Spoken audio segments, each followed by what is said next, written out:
Ever feel like nailing a job interview is like some kind of secret handshake you never learned? Hmm, I hear that. Today, we're doing a deep dive into interview strategies. Okay. And trust me, I was surprised by some of the stuff we found researching this. Oh, yeah. Yeah, like we all know to research a company before we interview, right? Right. But these guides really made me rethink how we do that. Okay. It's not just about what they do, it's about connecting with the company's way. Absolutely. Yeah. Yeah, think of it this way. Anyone can glance at a company website and parrot back the mission statement. Right. But showing you get their culture, their values, even their current projects. Mm-hmm.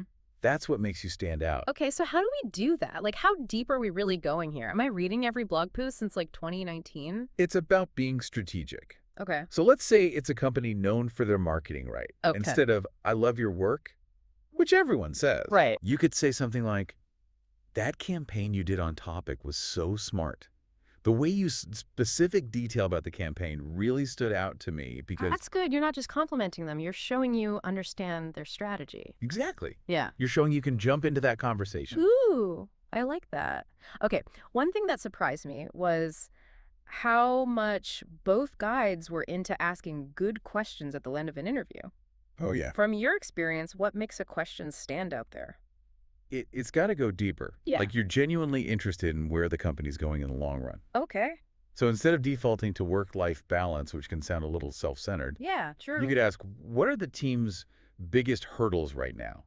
And how does this role help clear those? You're kind of interviewing them then. Exactly. You're not just looking for a job. Yeah. You want this job to really make a difference. That is some proactive thinking. It is. Speaking of proactive, both guides were big on managing your digital first impression. Right. Sounds obvious, but you'd be surprised how many people forget. It's easy to overlook. But online presence is huge now. So before you even hit what's the one thing you have to do? Google yourself.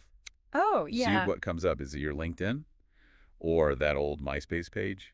Oh, my God. You'd be surprised. Make sure what they see online matches your application. For sure. Okay, so we've got researching the company culture, asking smart questions, and cleaning up our digital footprint. It's a lot. Yeah, preparation is key.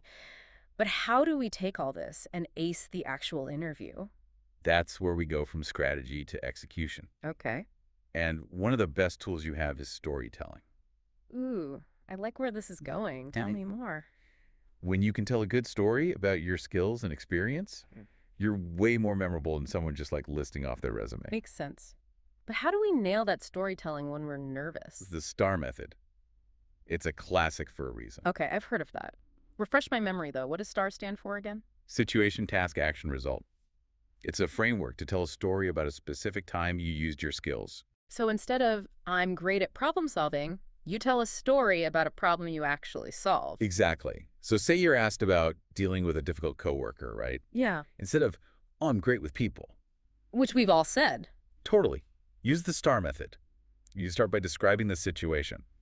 Like, I was on this project with a tight deadline and one teammate wasn't really contributing. Perfect. Huh. Then you talk about your specific task. Okay. As the project lead, it was on me to keep everyone on track so we could hit that deadline. And here's where you get into the action, what you did about it.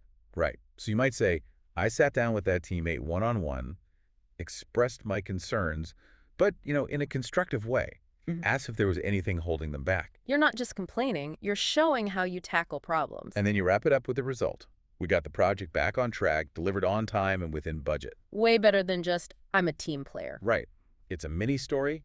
They can actually picture it. And the STAR method, you can use it for so many questions. Leadership communication, even like dealing with a mistake at work. It's flexible. Yeah. Don't be afraid to get creative with it. Ooh, good point. So that's STAR. But what about those less obvious things interviewers look for? Communication style, body language, that whole vibe. Those are soft skills. Yeah.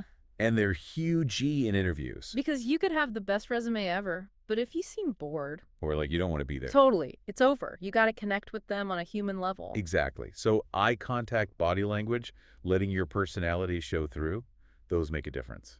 They got to see you're not just an interview robot. Exactly. You're a person. Right.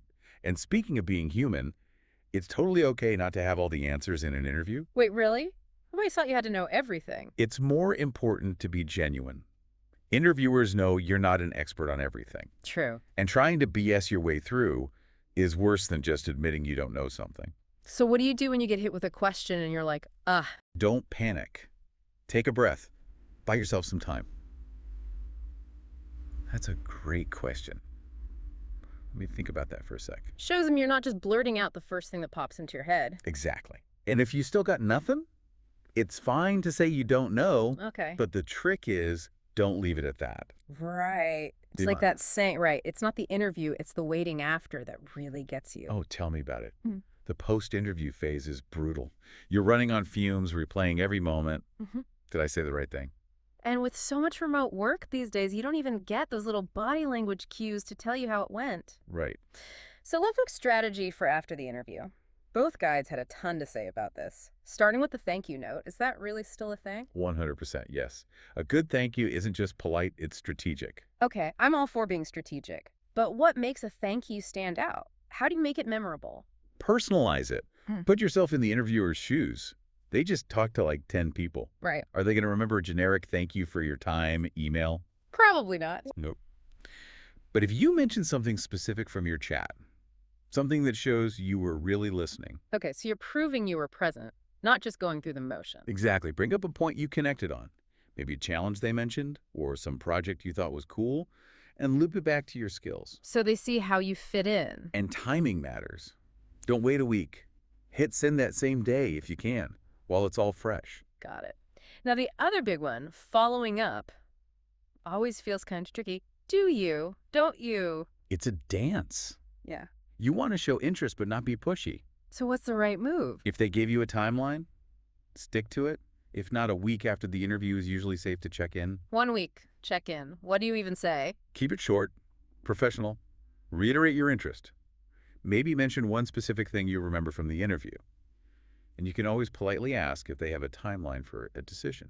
Okay, so much good stuff here. We talked about prepping for the interview like it's a strategic mission, Which it is. mastering the art of storytelling, Love that. and then how to handle that nerve-wracking waiting game after the interview is over. It's a whole process. Hopefully you listening are feeling more prepared to crush that next interview. For sure.